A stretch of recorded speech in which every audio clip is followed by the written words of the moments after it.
Hello and welcome back to the HYPE Bulletin, hosted by yours truly, Ralph Mentor. I do apologize for the delay. You would think after all this trade deadline and Super Bowl 59 and all, I had an earlier episode and all, but quite busy, I would say, and all too as well. Personal responsibilities, going to New Orleans earlier in the week and all too as well, and also just quite busy and all. But that's where we're going live. Currently, I'm live on YouTube. I'll have this recording on my podcast platforms too as well and all. But thought I would have myself a pre-episode to the Super Bowl earlier, later in the day and all, and have a reaction to trade deadline and all. And one of the trades that did happen before the trade deadline was actually rescinded yesterday, and also we'll get into that too as well. But please follow us on Instagram, on social media, so Instagram, social media, whatever, how I'm ever trying to relay that over. And please subscribe and like this video on our YouTube channel too as well. And I'll drop the links for our website too as well if you'd like to see more of what of our website, of our company and podcast, I should say, and all too as well, as this is a production company, and I'm building that out with our podcast being our first production. But as I mentioned in we got Super Bowl 59 coming up and all. As I mentioned, I went to New Orleans earlier this week to see opening night at Caesars Superdome in New Orleans and all too as well. Great. It was actually pretty cool. For $20, it was actually pretty damn cool of an experience. And I'm not a fan of either of the teams, so it wasn't that exhilarating compared to the Chiefs and Eagles fans I saw over there too as well and all. But I thought it was cool just to be a part of that for the day and all too as well. And went to a networking event in New Orleans too as well on Tuesday and all too as well. So it was a cool little time that I spent over there too as well. I figured the longer that I stay, the more expensive it got, and like I've mentioned earlier, got some personal responsibilities to take care of, so need the extra money right now. But still, it was still a great time still a cool time to do that and all too as well. But you would think throughout Super Bowl week I would be basically having an episode about the game and football and all that type of stuff. As you can see on the screen and all too as well, it was a wild ass week in the NBA and all too as well. We had one of the biggest stars right here. Can I get my mouse? Can I get my mouse to get there? I have this script in the way, so bear with me. Can I get my mouse there? Is my mouse showing that? Yeah, we had this guy right here. Luka Doncic get traded over to the Los Angeles Lakers in an overnight, Saturday night, Sunday morning trade and all too as well. I'll get the full details for it. Let's see if we can find it here. Where we are, where are we? This is February 6th. And February 6th was the trade deadline, so that's how many trades we had. Shit. Some of consequence, some of not consequence, but this trade for sure was of consequence and all. I'm seeing that it's not really showing for you guys, for the screen at least, for you guys. There you go, yeah, for the audience and all. Let me see if I can show it out better before I read out the names. Cool. I don't know if that's a little better, but let's just do that. The Lakers land Luka from the Mavericks for Anthony Davis in the three-team trade on February 2nd. This was like last Sunday, early Sunday morning, Saturday night and all. If you were sleeping, you definitely missed out on the bombshell and all too as well, and the late night talk and all too as well to it. But the Mavericks are sending Luka, Maxi Kleber, and Markieff Morris over to the Lakers. The Mavericks are receiving Anthony Davis and Max Christie in the 2029 first-round pick. I believe a Lakers first-round pick from the Lakers. The Mavericks are receiving those from the Lakers. And the Utah Jazz are the third team that were in this trade. They get Jalen Hood-Schifino. I got that right this time. And a 2025 second-round pick. Two 25 second-round picks, and all looks like one of them's from the Clippers. And I'm not sure where this other second round pick is coming from, at least and all, but I would presume it's from the Lakers. I would presume, though I'm not too sure though. But shocking of a trade and all too as well, because a guy like Luka Doncic is 25 years old, and Anthony Davis, with his injury concerns at least and all, in his first game as a Dallas Maverick this past Saturday and all too as well, left the game with a groin injury. Doesn't seem to be serious and all too as well, but lends to the point of who the Dallas Mavericks traded for at least and all too as well. There is some rumors about Luka dealing with some conditioning issues and all too as well. That's the reason why the Mavericks didn't want to keep on moving forward. I would call cap on a situation like that too as well. Honestly, there was my scenario, in my opinion. Honestly, when you have $345 million going to one player for the next 5 years, basically paying them $70 million a year, you have to worry about the money consequences to that, in my opinion, all too as well. There are some rumors about casinos coming to Texas, and if that falls through, the Dallas Mavericks are moving to Las Vegas, and a play for the NBA to have a team in Las Vegas and all too as well. I get the truth to it, but I think it's just more about spending owner-wise at least and all too as well when it comes to spending, giving a player $70 million per year, where there's a cap scenario where there's two aprons now in the NBA, and if you're over over the first apron, I should say, there's some tax and some cap money or penalties you're gonna have to pay, and if you reach the second apron, there's some more penalties you have to pay, and there's some like what would you call it? Limitations you can make on signing players or even making trades and all too as well. For an example, the Celtics, you have the Boston Celtics, are above the second apron and all, so going into the buyout market where they signed Torrey Craig, they were only able to sign Torrey Craig because he made less than $12 million on his contract prior him being into the buyout market. If he had made $12 or $20 million, the Celtics wouldn't be eligible to sign a player like that, unlike the Los Angeles Clippers, where I think, because they didn't sign Paul George in the offseason and all for the same reason, money reasons and all too as well. I think I'm not sure which apron they're under, but they're definitely under the second apron and all, so it enabled them to sign a guy like Ben Simmons, who I believe was making close to $20 million at least, and all definitely over the 12, but they were able to sign him in the buyout market and all too as well. Similar players, not too similar because Torrey Craig has a shot and Ben Simmons doesn't, but still a similar player that the C's were looking into as a wing at least, but why they had to look at it a different way in the market compared to the Clippers signing Ben Simmons at least and all. That's how I look at the Luka Doncic trade for the Dallas Mavericks and trading him at least and all, paying him $70 million. I bet the conditioning is kind of part of it too as well, honestly. So I will bear that, but I feel like it's more about the money. When you're paying someone over $70 million and you see contracts like Bradley Beal making $60 million plus with a no trade clause, and how unmovable is that? Zach LaVine too as well and all. I really feel like it's more about the money than conditioning at least and all too as well. But it is a surprise after a guy came off of a finals run, beating three teams, but I don't count the Clippers being better because Kawhi wasn't healthy. But beating an OKC Thunder team that I believe was the 1 seed last year, and then beating the T-Wolves, who I believe was a higher seed, but what's it called there? They beat the defending champions in the second round and all in the 7-game series, and looked pretty dominant in the 7th game, especially in the second half of that game too as well and all. So that's where the shock value comes from it too as well. You got Mav fans with coffins. They got Nico Harrison lookalikes at least and all, with dolls and stuff like that, and saying they want to either Nico gets fired or we'll do something else with them. Basically, you get the gist of it too as well. But mentioning Anthony Davis now too as well, you got to see why Nico Harrison made the trade for Anthony Davis with 26 points, 16 rebounds, and like 3/4 of a basketball game and all too as well. I believe he had like 14 points and like 6 rebounds or something like that in the first quarter, and had himself a big moment too, where he's going, I'm him, or I'm here, at a big moment in the first quarter with the Dallas Mavericks and all at home and all too as well. So you can say, because of the injury that ended up happening to him later in the game, you can say he rushed back. He did have an abdominal injury or abdominal strain coming out of the Philly game, one of his last games with the Lakers at least. No, probably was his last game with the Lakers and all too as well. But he was supposed to be out 7 to 10 days and all too. I think him coming back on Sunday does fit that range of the 7 to 10 days, because I do remember it was last week, the first week of February at least and all too. So I do think it fits it. A guy like that, you do want him to wait out, but with all the shock to Luka being traded for him and all the fanfare all over the place too as well. Honestly, they got a security team detailed for Nico Harrison now too as well to protect him and all. There was some pressure for him to play in their first home game since the trade too as well, honestly. And even though the injury doesn't seem serious at least and all, it was important for him to get on the court and look the way he's looked too as well. The other guy that got traded, Max Christie, had his best game too with 23 points in a win against the Houston Rockets, a top 5 seeded team in the Western Conference too as well. I believe Dallas is on like a 4 or 5 game winning streak now too as well. Have won like 4 out of the last 6 games, and they basically haven't been healthy so far this year too as well and all, or at least through this stretch, basically since Luka's gotten hurt and all too as well. Let me shut it. Give me a second. Got the phone going off, but yeah, it is a big trade, shock value, that type trade. When I look at it, I see both teams won Well, I don't know about the Lakers after this rescinded trade, so I'll get into that trade next. There are some other good trades that we can talk about too as well, honestly.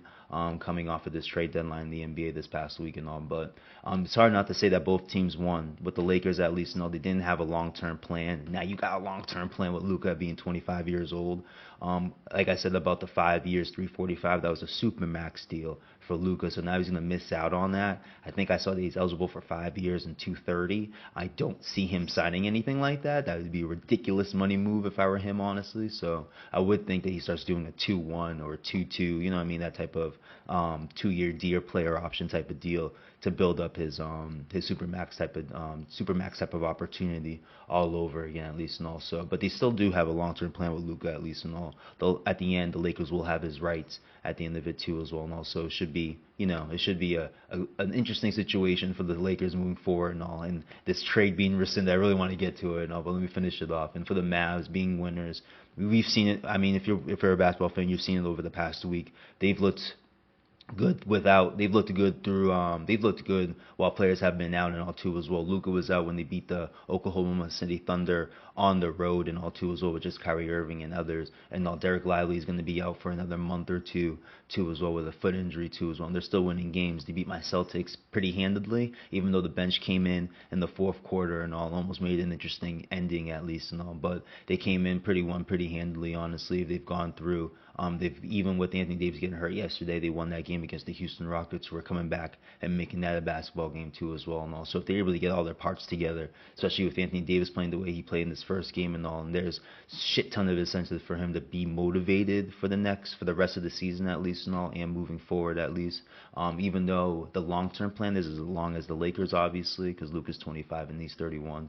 Cannot look at the Mavs. I think they're going to be a contender in the Western Conference over the next 2 to 3 years. They've the current favorite in the Western Conference is the Oklahoma City Thunder, and they've pretty much handled them over the past 2 years. Honestly, 2 wins so far this year. I think in their 2 matchups, they beat them in the second round of their finals run in 6 games and all too as well. When, like I said earlier, I think Oklahoma City was the 1 seed last year in the Western Conference too as well. So they have, and now you're adding to your defense. You lose Luka offensively, but you do have Anthony Davis who's going to give you some type of offense, and he's going to give you some defense too as well, honestly. It's all about him staying healthy at the end of it too as well. So I cannot help and look at both of these teams being winners at the or before the trade deadline and all. Now for the rescinded trade, I don't know if they'll have it up here because this is an updated.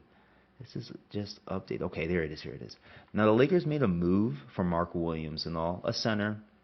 Large center. I think he came out of Duke and all too as well. But they made a trade on trade deadline. It looks like on February 6th and all, where they received them from the Charlotte Hornets, and Lakers sent out Dalton Connect, Cam Reddish, and 2 picks, a 2030 pick swap and a 2031 unprotected first round pick and all too. But it apparently got rescinded yesterday and all because Mark Williams apparently failed a test and all. He did have some issues with a back, but now with some other issues that he had going into, I think he had some type of a broken leg too, from what I'm hearing yesterday too as well, and also, but apparently he failed his test and that trade got rescinded and all. So that's why I'm a little trepidous about saying that Lakers are winners, because this trade was part of them being winners for me, honestly. But because they don't have a center. Jackson Hayes is a center, but he's not a starting caliber. I wouldn't put him as a high-end backup either too as well, honestly. Just a young cat. I'm not even trying to diss him or anything like that too as well. Just needs a little bit more seasoned and all. If you had like 2 good backups, I think he's a great like number 3 and all too as well. Christian Wood is hurt right now too as well for him as a big option. I did see a young G League cat named Selden. I apologize if I got the name right and all when they were facing the Pacers yesterday, but as I'm saying, at least they have no depth at the big position. Mark Williams for now was supposed to be their starter and all too as well. Now he's gone.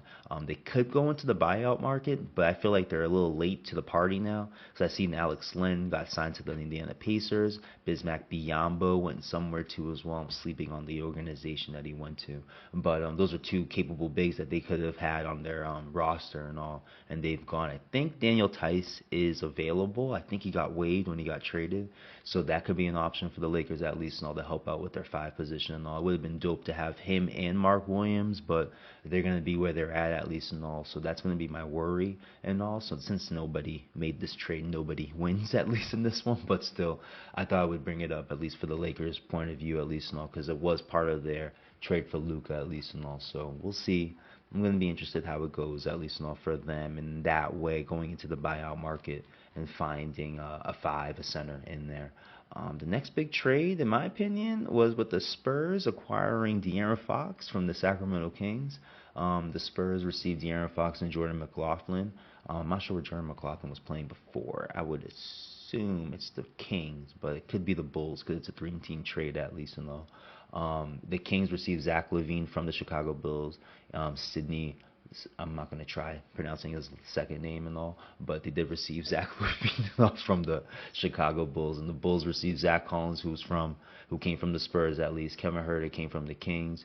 Trey Jones came from the Spurs at least and all. Then the 2025 first-round pick from the Spurs and all. The Kings did make out with a whole bunch of picks on, so I'll bring them out because I'm impressed by that. The 25 first-rounder, a 27 first-round pick, a 31 first-round pick, a 25, a 28, and another 28 second-round pick and all. So they came out with some picks, I'm not going to lie, and they put themselves in the position to still win some basketball games this year too as well, honestly. Maybe be a play-in team and all. So that's why I'll start with them because I think they're winners and all too as well. I would have said they're losers to a degree because you're giving up a young guy in Fox, but you bring in LaVine, you're still in the opportunity to still win games in the Western Conference and all, because I think that's what they're striving for. They want to light the beam and all that type of stuff over in Sacramento. So I think they still want to win some basketball games. This move at least enables them to still be a play-in team, at least and all. Could teeter to being out of the playoffs at least and all, depending on how other teams play around them at least and all. But it still puts them in the position to be a play-in team and maybe make some noise if they get past that round at least and all too as well.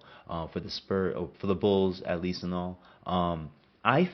In this trade, they're not winners. I don't think they're losers as much as people think, honestly, too, as well with this. Because I think their value is just getting their picks back, honestly, too, as well, honestly. So I think they're meh right now, too, as well. There is a young cat that's playing for Chicago that's interesting. So I really think they're making these moves to give this young cat, I'm sleeping on his name and all, more than Kobe White at least, more than Lonzo Ball, who they've given a 2-year extension at least for $10 million and all. But they got this young cat. He's supposed to be in the slam dunk contest this year too as well and all. When we get more into the NBA and all, because I did not expect to be talking NBA. I thought I'd be preparing season 2 to talk some NBA and all, but it was a fun ass trade deadline honestly too as well. So even in this trade, I don't think they're big winners and all, but I think overall when I look at the Bulls, they're not complete losers as I feel like it's been joked upon or reported upon about their moves at the trade deadline and all. But obviously the big winners in this trade is the Spurs picking up De'Aaron Fox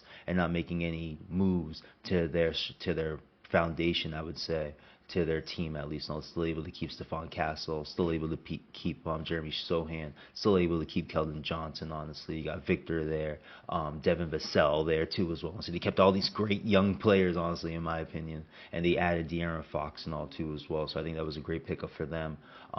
Point guard of the future too as well. I think he's sitting there at 25, 26, 27 years old, and somewhere around Jason Tatum's age, because I know they came out of the same draft and all too as well. But I think he's I think if you saw in the first game at least, not against Atlanta, they got De'Aaron Fox got going pretty quick, honestly. Won the game. It wasn't like they blew him out in the first half. At least Atlanta came back and made the basketball game in the second half and all. So you kind of see where they're gonna have a little trouble. Not trouble, but at least figuring out where they're gonna insert. What's the word? Chemistry. Figure out the chemistry between all of them with De'Aaron Fox in there too as well. I think they lost their last 2 games. If not, they won one and lost one. I know both games were close and they were down those games and all. So we'll see how soon they can pick it up and all. But big winners, I think, if you're the Spurs, honestly. You gave up nothing big, honestly. From what I heard, they still have an Atlanta Hawks first round pick this year, and Atlanta basically sold out this year too as well and all in the trade deadline because of the injury to Jalen Johnson basically too as well. So, but no, I look at the Spurs and being winners in this one. I love De'Aaron Fox going to San Antonio over like Houston or something like that too as well. I feel like Houston has a lot more to figure out. There's no reason for them to sell out for a star right now too. I think the Spurs are in a position to add a star and to still add more after this star in the offseason and all too as well. So big winners for me in that one.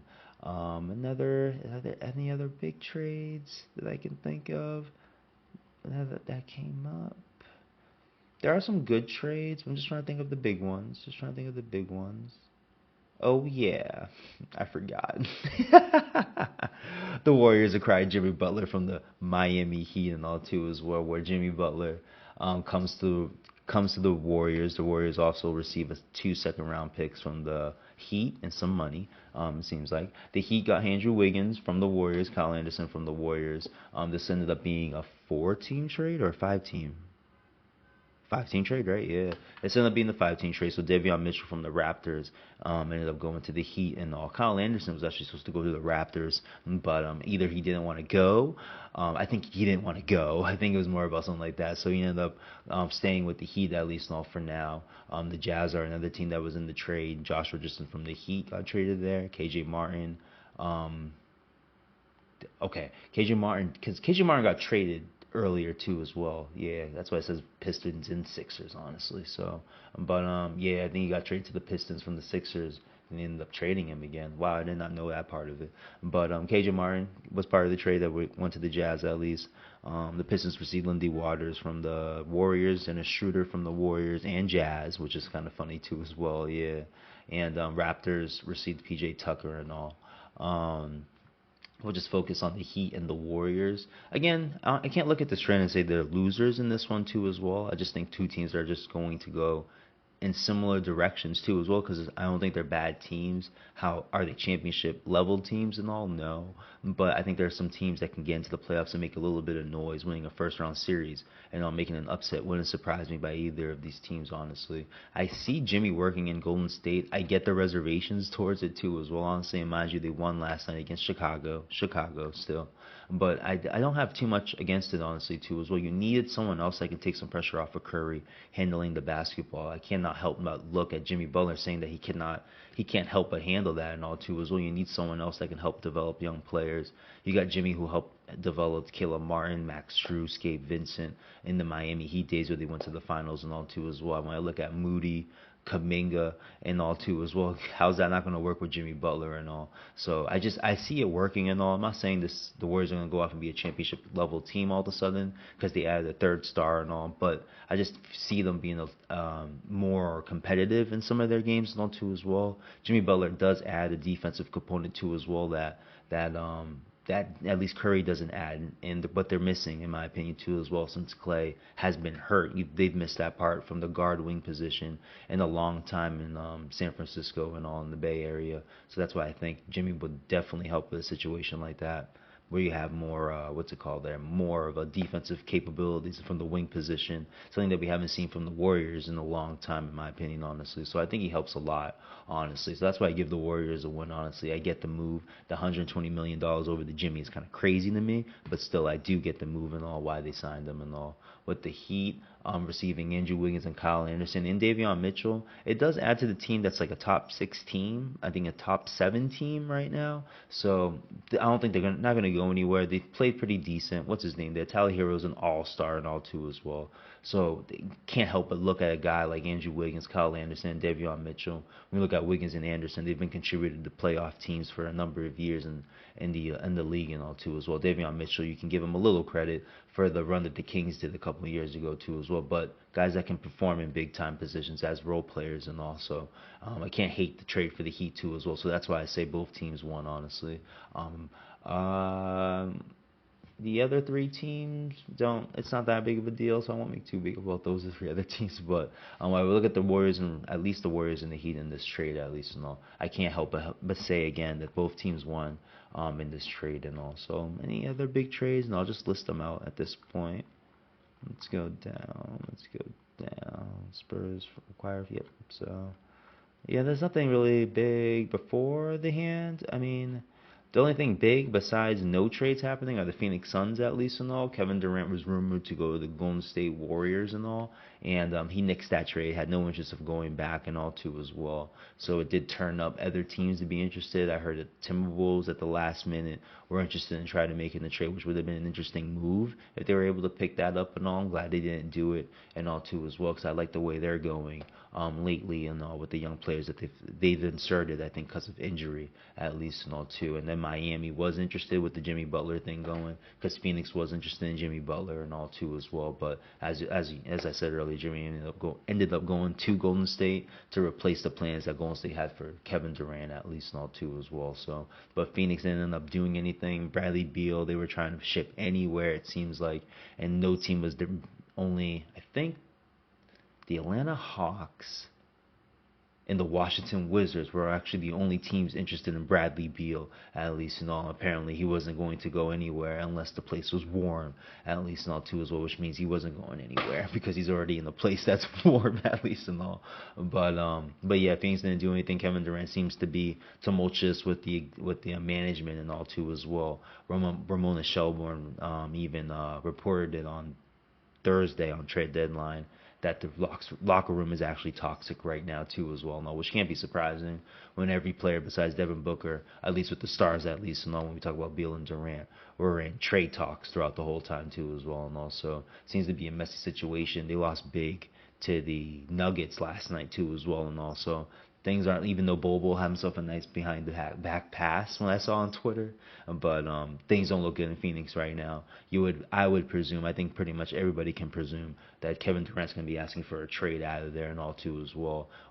If they don't, he'll basically be walking in his last year of his deal after this summer if the Phoenix doesn't trade him and all too as well. I would expect them to trade him because there's no reason to keep him around at this point, honestly too as well. He's not going to be feeling the program, I would think, at this point, honestly. And there's already rumors about that too as well, and also that's the biggest loser when we think about it here. Oh yeah, another big trade too as well. The Cavs made. I'll mention that. People like that trade. DeAndre Hunter. Sixth Man of the Year candidate. I think he leads the league with the most 20-point games off the bench, at least and all. But he got traded to the Cleveland Cavaliers and all, best team in the Eastern Conference, quote unquote. But with the record, at least and all, definitely the best team in the Eastern Conference. And Karis LeVert, the Hawks received Karis LeVert, Georges Niang, 3 second-round picks and 2 pick swaps. Wow. The Hawks received a lot for DeAndre Hunter and all too as well. I do get the optimism for this trade too as well. The only concern I have is DeAndre Hunter is doing this in the bench role. Now the Cleveland Cavaliers are going to be expecting him to do this in the starting role and all, and he has struggled throughout his career in the starting role at least and all too as well. This was by far his best year of his career coming off the bench at least and all. So I'll be curious if they keep him off the bench. Do they put him in the starting lineup? I would assume they put him in the starting lineup because he is I don't want to say he's better than Isaiah Okoro at least, no, but his skills I think fit more better for what they're looking for at the wing position. If he started at least and all too as well. So I'm just curious, can he do the same thing as a starter with them? I'm not even saying drop 20 points and all, just have the same type of impact, be just as efficient as a starter and all too, so he doesn't have to average 20 for him to have that same impact at least, because he just show up and have impact and all, and can he give you some defensive moments too as well, honestly, coming from the wing position and all. So I definitely you have to give him a win there too as well, because they got better. I don't like them killing their chemistry too as well. I've had a couple people mention that, which is a fair point, honestly, but still you got a better player at least. So if the better player plays the same as he played with the Hawks at least, no, it's a better team. It could be a better team, honestly, when you add DeAndre Hunter to their starting lineup and all too as well. A guy that I would trust more guarding ones and twos, basically guard point guards and shooting guards, than Donovan Mitchell and Darius Garland at least. And at least you add someone there to your starting lineup that can do that, at least not from the wing position. And also that's why I give the Cavs a win on this one too as well. I do hope it works out, because it does make things a little bit more interesting in the Eastern Conference if DeAndre Hunter can be a difference maker for them, to add them to their starting lineup and all. Maybe have Okoro off the bench, even keep Okoro on the starting lineup, and you have D Hunter off the bench too as well. Honestly, it's still not a bad mix and all too as well. Honestly, DeAndre Hunter, if you keep Okoro in the starting lineup and you put DeAndre Hunter off the bench, definitely much better than what you were getting from Karis LeVert. And Karis LeVert wasn't like he wasn't giving them anything. DeAndre Hunter just has played this well this season at least, and also that's why I have to give the Cavs a win on this one, and hopefully it does work out honestly, because it does make the Eastern Conference, as a Celtics fan, more interesting and all too as well. It makes a potential Eastern Conference matchup against them a shit ton more interesting. Honestly, I can't argue with that honestly. So, but that's what happened there. Now let me list off. I think everything else, just small time trades, cool trades, but small time trades too as well. Honestly. Let's see. The Mavs added to their trade by getting Caleb Martin from the Sixers. Too as well, they had to get rid of Quentin Grimes, who was having a good year for them. But I understand the move of Caleb Martin all too as well. Even with there is a defensive point to it, but I think Caleb Martin can give you a bit more playmaking than Quentin Grimes and all. Quentin Grimes is more of a crash out player, plays hard at least and all too as well. Caleb Martin is more, he can set up your offense from time to time at least and all too as well. So that's why I do commend the trade for the Mavs at least and all. He is dealing with an injury and all, but it shouldn't be too long that he comes back and all. But I do like the move. I do like that move for the Mavs picking up Caleb Martin. Just add another, since you're losing a playmaker and Luka, at least add a little bit more. And Caleb can do that for you from time. Now I know Luka nowhere near Luka level. I'll give you that. But from time to time, he definitely can help out in that situation and all too as well. So that's why I like to pick up from the Mavs. Daniel Tice went over to the Oklahoma City Thunder. I think they waived him, so I think he's out there. Like I mentioned, it wouldn't be a bad move for the Lakers to pick him up. I think they waived him. That's something I have to check up and all too as well. But that did happen and all. Like they got Chet there. What's his name there? They got Isaiah Hartenstein there too as well. The other Jay Williams they got over there as a big too as well. Kendrick Williams they play as a big. I believe they gave their two-way guy Carlson a contract. Well, I'm not too sure, but they're pretty deep there honestly. It's probably more of a money move honestly when I look at it. With cast considerations going to the Pelicans, it was definitely just a money move, making the move honestly. With OKC having all that talent, they still got money they're still not so bad on the apron situation where they can make some small moves like that, taking the player for somebody and just waive them and all too as well. So the Kings acquire Jonas Valanciunas from the Wizards and all. Solid pickup for the Kings at least and all, to the point that the Kings are going to be at least contending for a play-in. Offensively, they'll be contending for a play-in. It won't be much defense. When we have Levine, DeRozan, Sabonis too, and now Jonas Valanciunas on your team at least. I would expect Jonas is going to be off their bench, but still not much of defensive terror coming from Sacramento. But I think a solid move for a team that's just trying to stay in the play-in conversation at least and all too as well. The Celtics traded Jaden Springer over to the Rockets, a money move and all too as well. I think C saved like $10 to $15 million by dumping him over to Houston. And all, again, a team that can take in some money too as well. And I think Jaden Springer got waived after that too as well. Honestly, just really a money move and all. So Wizards land Reggie Jackson. I think he'll probably get bought up too as well. I did not know Cody Zeller was still in the league, but apparently he got traded to the Rockets too as well and all.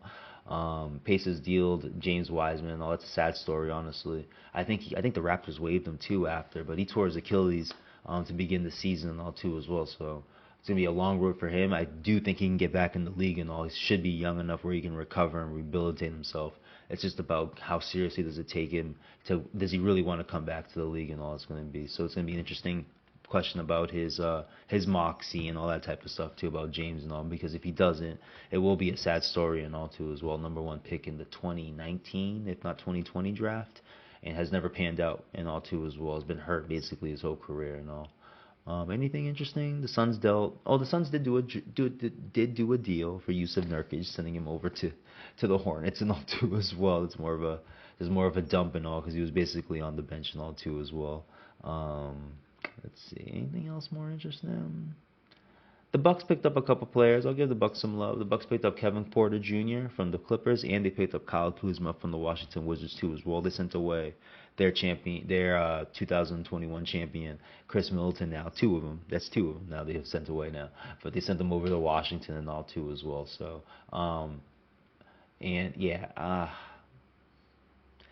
the thing with the Bucks, I like the pickup for Gary Trent. The man's only averaging 9 points a game and all too as well. When I look at Kyle Kuzma and Kevin Porter Jr., similar guys, at least scoring wise, at least all too as well. Youth mentality too as well. Honestly, I don't know how that's working over there. When you got like a dope shooter too to me, and AJ Green, a crash out, another crash out player too, and Andre Jackson and all too as well.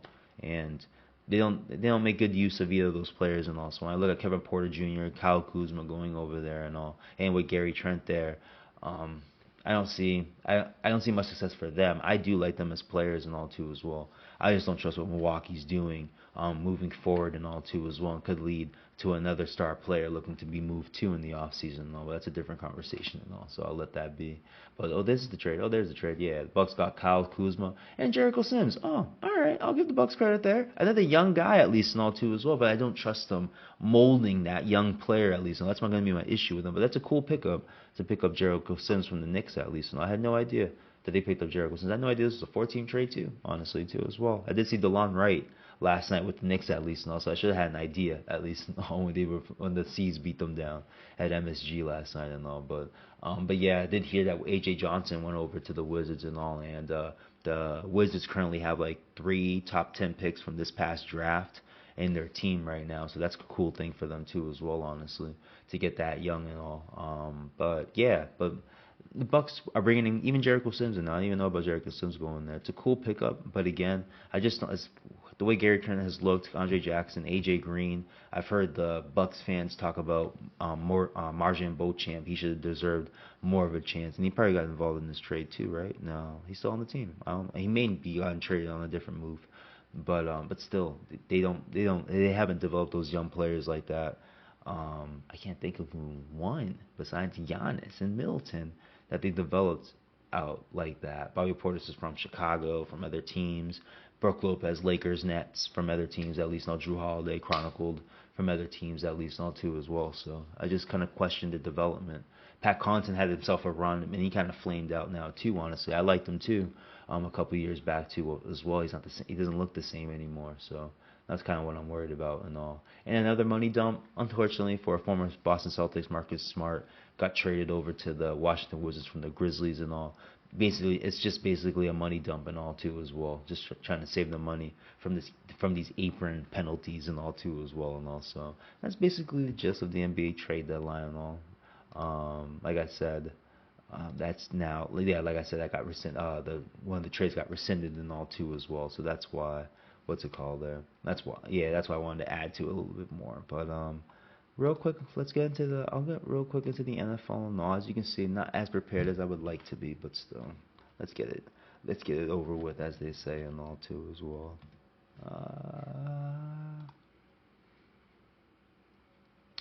What we got? We got the King. Yeah, right. Like, this is how far away I am from football, all too as well. But we get the Chiefs facing off the Eagles at 6:30 tonight in the Super Bowl and all too as well. I think the odds are Kansas City -1. Who's favored to win? The Chiefs. Yeah, it's slight though. They're not giving me a number, are they? But I think it's -1 Chiefs and all. I think Brandon, I'm trying to think of the injury report. Let's get an injury report up for it too as well. Injury report. Super Bowl. I don't know why I Google these days when Twitter has been my best friend to this type of stuff. Give me a second. It's always been the best friend and all to this. Okay. What's it called? Injury report for the Super Bowl. Here we go. Super Bowl. Do we have one out? We got an Eagles injury report and all. That's Wednesday, though. They're not going to give me a live one. No, if I was for Super Bowl bye week, nope. No, prepare for Super Bowl. Don't have one. That's why I really wanted to bring it up anyway. Brandon Graham, who's been out for I think 10 weeks or something like that, is going to be playing in the Super Bowl and all too as well. I think he tore a bicep. Is it the bicep? Okay, is it an L? I feel like he tore something. It wasn't a bicep or tricep or something like that. And I thought he was done for the season. It's like week 5, week 6 this happened. Maybe like week 9 or something like that. But he'll be playing in this game. So that's why I wanted to bring up the injury report and all. So it's a big boost for a team that lost to Kobe Dean in the divisional round against the Rams and all. So I think it's a big boost for them. But at the end, I think I'm going to be quick with this, honestly, too, as well. My head was just so up into the NBA this week, honestly. But I'm going with the Chiefs in this one. I do think, like I said, the Eagles are the better team, well-rounded, better team. Honestly, you look at every every part of their team, every part of the teams at least. So we look at the D-backs, the linebackers, the defensive linemen. Go to the offensive side with the O linemen, the running backs, the receivers. Obviously, just minus the quarterback at least. When we're talking to someone like me about it, but still, the Eagles are better in every department at least. But when you look at the coaching, at least, this is where I get nervous in this type of football game. If I were to pick the Eagles, at least, that's why I have to go with the Chiefs, because I just trust Andy Reid on 2 weeks and all too as well. I just trust Pat Mahomes with 2 weeks and all too as well. I trust Pat Mahomes at the quarterback position in close pressurized situations and all too as well to make a play and all too as well. Feet, arm, sweep pass, deep pass. Just trust him in so many other variations than Jalen Hurts at least and all too as well. So when I look at this football game, it's just going to be all about decision making at this one. Do the Eagles keep their throttle, keep their foot on the throttle at least and all, so I should say, on this team, because I think the only way they're beating the Chiefs is if they blow them out. And both teams, I haven't seen them blow out teams like they're supposed to. I get the championship game. That's 3 turnovers. You know what I mean? Can we have a blowout that doesn't amount to turnovers at least? I just don't think they're that. I don't think the Eagles are that good, even though they are physically, talently, athletic-wise. When it comes to coaching decisions and things of that nature, it just makes me nervous and all. I trust Andy Reid. I trust Steve Spagnuolo, the defensive coordinator for the Chiefs. I trust their decision makers when it comes to Chris Jones, when it comes to obviously Pat Mahomes and all too, so Travis Kelce and all. I'm probably sleeping on someone. I'm sleeping on the linebacker on the Chiefs and all too as well. But those are guys that just make plays and pressurize situations and all too as well. And when I look at the Eagles, when we put it in that aspect of guys who are just big in big situations, Jalen Carter's had some moments. But that's it, really. You know what I mean? There's no big play. It's just nothing that, the way Pat Mahomes does it, the way Andy Reid does it, the way Travis Kelce does it, even Chris Jones, what he did last year in their playoff run. I thought he was the biggest part of their playoff run last year and all. Jalen Carter, as a young cat, as game wreckers. Like, that's what I'm basically trying to say, at least and all. Even though the Eagles have a better, talented team from top down, Chiefs still have more game wreckers on their team and all. When we talk about Travis Kelce, Pat Mahomes, Chris Jones, those are game wreckers. I just see one game wrecker and all. Saquon Barkley is as much as of a great season he's had. I am not trying to dog on Saquon Barkley's great season and all, but that's because of the great O-line for his great year and all. He's not wrecking games just by himself doing stupid ish and all too as well. It doesn't even matter. But still, I look at Marshawn Lynch and the way he was running in the playoffs for the Seahawks, like that beast quake at least and all. I don't see these type of runs with Saquon Barkley in the 60-plus runs at least. No, they look fairly easy compared to Beastquake at least and all. So that's what I just don't see, that level of game breaking from Saquon Barkley. Their O-line has been dope, and I think they've been blessed by teams that just don't want to play gap disciplined football and all. It's going to be hard for me. Again, this is why I bring up decision making. It's hard for me to believe that when Steve Spagnuolo is going to be the defensive coordinator, that the Eagles will be facing this time too as well. Honestly, a guy who's just who has played disciplined football since 2007 as a DC when he beat the New England Patriots on their quest for an undefeated season and all too as well. He gets it. Like, he gets gap discipline. You don't need to be pressuring the quarterback every 2 seconds. Just say discipline. Don't let the quarterback up the field and all too as well. That's something that I believe Spags is going to be doing with Jalen Hurts too as well. Like, Jalen Hurts may not be able to run in this game and all. It's not like he won't be he's going to be unable to because he has a bad knee. I just think I trust the Chiefs of keeping him in the pocket, not over pursuing him too as well, not going upfield where they're allowed space on Hurts to run down the field and do his thing and all too as well. So that's why, even though, again, the Eagles have the top-end team, they got all the talent in the world, too, as well. 2 running backs, 2 wide receivers. That's a joke. That's an insider joke, at least, no, the 2 running backs. But still, they have all the talent in the world, at least, no. But I just trust the game wreckers, the decision-makers on the Chiefs, at least, no. I do expect them to go back-to-back tonight in New Orleans and all, too, as well, facing the Philadelphia Eagles and all, too, as well. So there was my quick live episode, at least and all too as well. Just wanted to give a reaction to the NBA trade deadline and give my picks and all. And since I don't think I gave grades for the losers in the championship game too as well. Honestly, and there was one team I really wanted to grade out and all. So when we get to the Bills and all, to grade out their season, I'll give them a solid B and all too as well. They did more they did more than was expected of them this year, at least and all. The ending is disappointing, at least and all, but when you trace Stephon Diggs away, you didn't really have a receiver going into the season. You had to trade for Amari Cooper, who was a no-show in the playoffs, at least and all, for the most part, at least and all too as well. And then they gave up some players defensively, at least and all too as well. Some that were aging, like Tre'Davious White, at least and all. But I know Poirier left and all. I don't think Micah Hyde was on their team this year because they had a D back, they had a list of D backs that were there for a while, and there was no longer them anymore. I think DeMar Hamlin was basically the remnants of what they used to have and all too as well, and they were still able to perform and all too as well. James Cook had himself a breakout year this year too as well. I think top 3 in total touchdowns and all too as well this year. Their defense was okay this year. Started off bad, got better. Matt Milano was out for most of the season too as well, honestly. So maybe that kind of hurt too.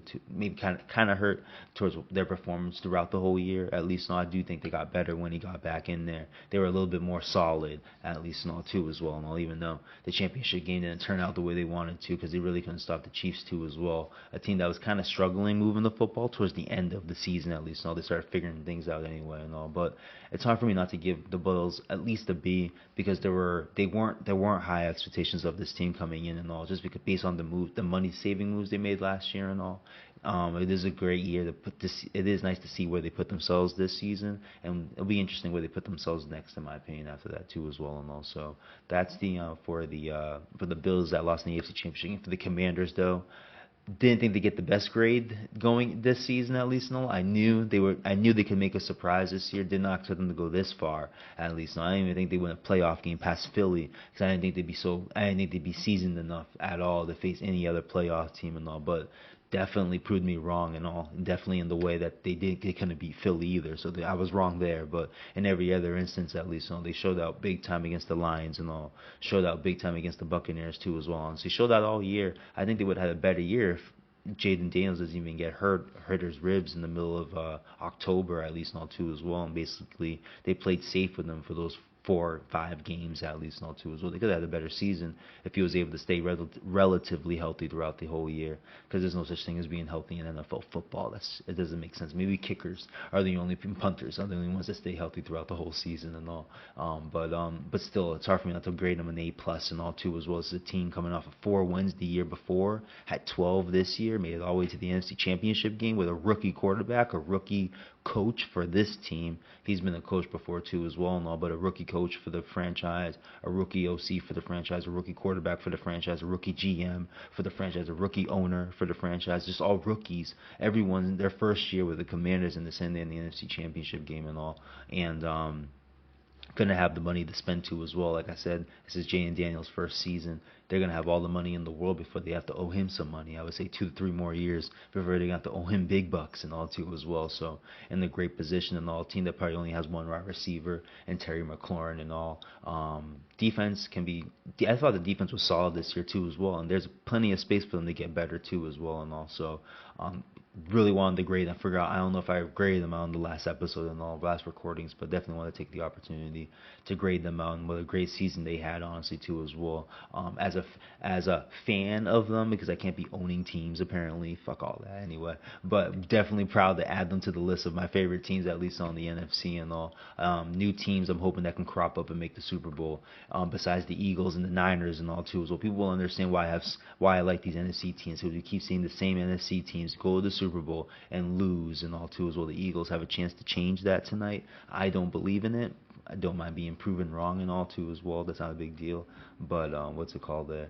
But that's why I'm a fan of so many other NFC teams. We keep seeing the same NFC teams go to the Super Bowl and not win it. The Rams are the only team that are able to pull it off, at least and all. The Bucks maybe in the past too as well, but they're kind of that same type of like reverence team and all, because you got the Levante Davids of the world, the Devin Whites of the world, I should say. What's it called? Mike Evans, Chris Godwin, and all guys that have been there for years. And all that's how the Niners are right now. That's how the Eagles are right now. They're kind of tailing in and all. That's why it's cool to see Brandon Graham come back and play in tonight's game and all too as well. But I'll end it there at least and all. Wanted to have again just have myself a quick recording and all for to have a little reaction to the NBA trade deadline and all too as well, and give my picks and a little bit of analysis of how I see this football game going and all. But wanted to say this is I'm probably going to be ending season one, wanting to go into the NFL season and all, and then prepare for the NBA season and all too as well. And also definitely will be revamping for that. Probably won't have too many episodes moving forward. I'll have one more episode reacting to the what's it called there, to the Super Bowl and all, and then I'll start gearing up for the NBA playoffs and all. As you can see, the Celtics are gearing themselves up too as well, honestly, with a big win against the Knicks and all. A whack loss to the Dallas Mavericks and all too as well. Even though Klay Thompson is Klay Thompson, that's still a fake game from Klay Thompson and all. But credit to the Mavericks at least and all. But for the Celtics to beat the Knicks the way they beat the Knicks at Madison Square Garden, and now to face the Cleveland Cavaliers. I think it was Tuesday. I was in New Orleans and all. That's how I remember that quickly at least and all. But Tuesday they not dominantly but convincingly beat the Cavaliers on the road too as well. Honestly, two dope wins for a team that's so-called struggling and all too as well. I think they are proving that they can turn on the switch here and there too as well. And last night was up without Kristaps Porzingis and Drew Holiday and all too as well. So we'll be gearing up for that. That will be like the beginning of season 2, basically talking NBA and then breaking down games and matchups in the NBA playoffs when we get closer to April 15th and all too as well. So we'll have one more episode of Super Bowl reaction at least and all too as well, and I'll basically be in season 1 in that note at least and all, then revamping for season 2 and all, seeing if I bring something extra to the table and all too as well with these episodes and these videos and things of that nature too as well. And I'll just currently building, or essentially building slowly but surely at least and all too as well. So again, appreciate you guys listening and all. Please again follow us on Instagram, go to the website, subscribe and like this YouTube channel and all too as well if you like what you're hearing and all. And we'll keep pumping out more episodes for you to listen to and all. But thanks for you guys listening. We'll talk.